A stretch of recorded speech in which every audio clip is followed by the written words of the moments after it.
ഇങ്ങനെ ഈ പറയുന്ന കാര്യം നടന്നാലുള്ള നമ്മുടെ നാട്ടിലെ അവസ്ഥ ഒന്ന് ഓർത്ത് നോക്കിയേ. പിന്നെ ഒരു കാര്യം ചിന്തിച്ചിട്ടുണ്ടെങ്കിൽ പല സംസ്ഥാനങ്ങളിലും ഇതൊക്കെ നടക്കുന്നുണ്ടെന്നാണ് പറയണത്.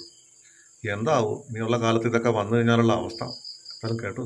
കഞ്ചാവ് ഈ നാട്ടിലുള്ള സകല ആൾക്കാരും ഇവിടുത്തെ കുംഭമേളയ്ക്ക് പോയിട്ടുള്ള സകല സ്വാമിമാരെയും പിടിച്ച് ജയിലിടണ്ടേ ഇവര് ഈ പറയുന്ന സാധനമാണെങ്കിൽ ശരിയാണെങ്കിൽ?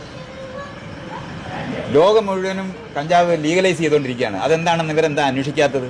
ഈ ആളുകളെ മുഴുവൻ 10-15 വർഷം ഇട്ടിരിക്കുകയല്ലേ. എന്ത് കാരണം കൊണ്ടാണ്? ഈ പറഞ്ഞ കുംഭമേള പോയ സകല അവിടുത്തെ യോഗി ആദിത്യനാഥ് സഹിതം ജയിലിൽ പോകേണ്ടവനാണ് ഈ നിങ്ങൾ പറയുന്ന ന്യായമാണെങ്കിൽ. ഇതൊന്നും അല്ലത്. ലഹരികള് നിയന്ത്രിതമായി ഉപയോഗിക്കാൻ ആളുകളെ പഠിപ്പിക്കുന്ന വഴിയാണ് അത് ഒഴിവാകുന്നത്. ഇയാൾ വെറുതെ നോക്ക്, ഒരു മോട്ടോർ സൈക്കിൾ ഓടിക്കുന്ന ആള് മോട്ടോർ സൈക്കിളിനെ പോലെ അപകടകരമായ ലോകത്ത് യാതൊന്നും മനുഷ്യൻ കണ്ടുപിടിച്ചിട്ടില്ല.